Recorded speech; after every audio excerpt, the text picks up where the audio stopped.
There he is, James Mennie of the Montreal Gazette. Oh, James. Yes, David. Do you have a favorite politician? Do I have a favorite politician? Or a least favorite politician? Oh, I mean that's from the Leger Beauty Contest. Yeah, the beauty contest. Yeah. Do you have a fave? A least fave?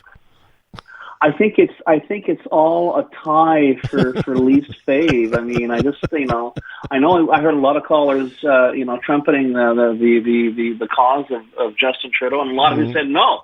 He's my least favorite. Right. Oddly enough, it's a toss-up between Pierre Poilievre and Justin Trudeau, frankly, with François Legault coming in coming in third by like a molecule.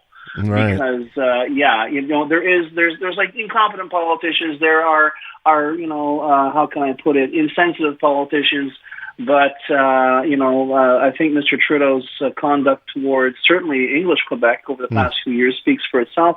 Pierre Poilievre, and I think that there's a certain amount of cynicism on the part of the federal Liberals saying, well, if you don't support Trudeau, you're going to have Pierre Poilievre as your prime minister, which is like, okay, fine, but yeah, we know that. So, but the problem is, for some reason, the numbers for Pierre Poilievre keep going up. So maybe the Liberals might want to have a little sort of, have an exercise in self-examination and figure it out what you want to be when you grow up as a federal party, because right now you don't seem to be representing anybody except your own interests. But that's And as for François Legault, I'm very sorry. Some guys do like bad things because they have to. It seems that François Legault is annoying, and not just English Quebec. He's annoying a lot of sectors of Quebec society simply because he figures he can get away with it. Interesting topics you gave me today. One topic that nobody's talking about, even though it's like number 17 in the top 10 stories of the year. Yeah.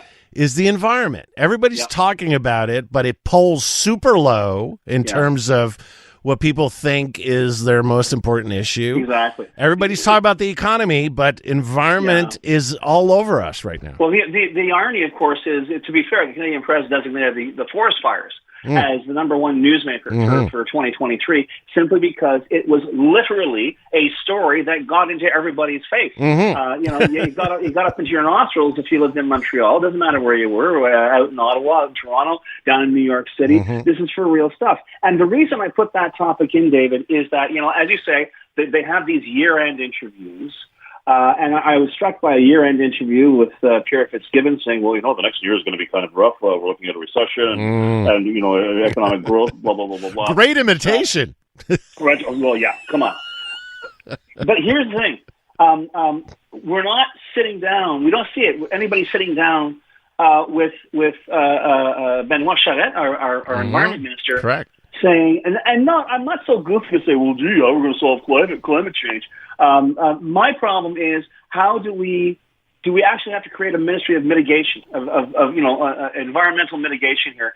Because we are going to be talking about forest fires again. We are going to be talking about storms and flooding and weird weather. Right now, I respectfully submit that, yes, here we are in the holidays, and, everyone's, chilling out, and they're not thinking about, they're certainly not thinking about the environment, except they are, because I think a lot of our listeners right now are, insofar as they're noticing the environment, are saying, man, this is the first time, between Christmas and New Year's, and you're seeing green grass everywhere. You're seeing, it's one thing, it's a green Christmas. It's a green Christmas, and it looks like it's going to be one until further notice. And you wonder, okay, so what's going to happen in February and March and April, perhaps? Is that when the blizzards are going to come?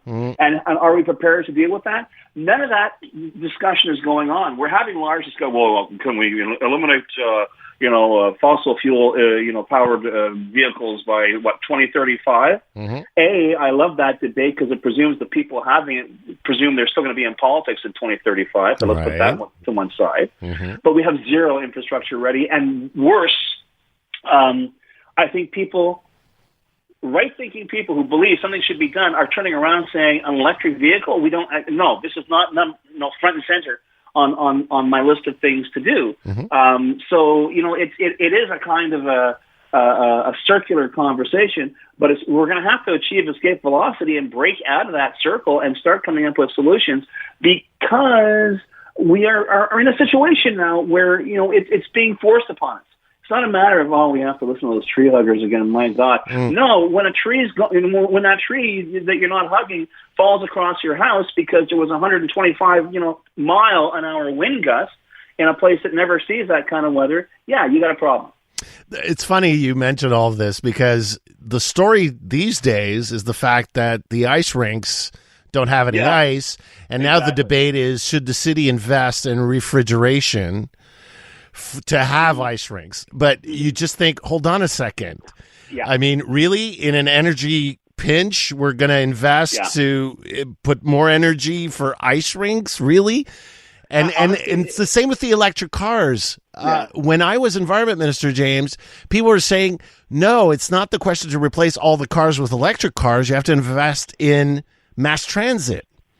But now it's about electric cars. Yeah. Isn't that great? Because because nobody's in charge, David. I'm going to tell you something else. But it's so fascinating because you're saying, and quite rightly so, that, there are people saying, well, should we start refrigerating, creating, here's an idea. If you want to put cold air somewhere, how's about installing cold air distribution systems in long-term care centers that don't have them? Because the elderly people there die. Yes. There's a heat wave. Okay? Wow. That's what I think the theoretical Ministry of Mitigation should be doing. It shouldn't be something, down the road we're going to get around to it, or we're going to build these new ones 5 or 10 years down the road to do this, whatever. This is a problem that's happening now, and it's getting worse. So, but this is it. It's all a matter of priorities. And I guarantee you, apart from this conversation, we'll be lucky to hear a thoroughgoing, politically based debate on the environment over the next year. Certainly between now and the next election, I could be wrong. There could be some real major events that might change people's minds. But right now, it is not front and center on the radar, although it should be. It's nowhere near the radar. You wanted to talk about cell phones. We have all these news items about the cell phone ban in schools. I mean, that was announced earlier this fall. But what? Is it really going to make a difference?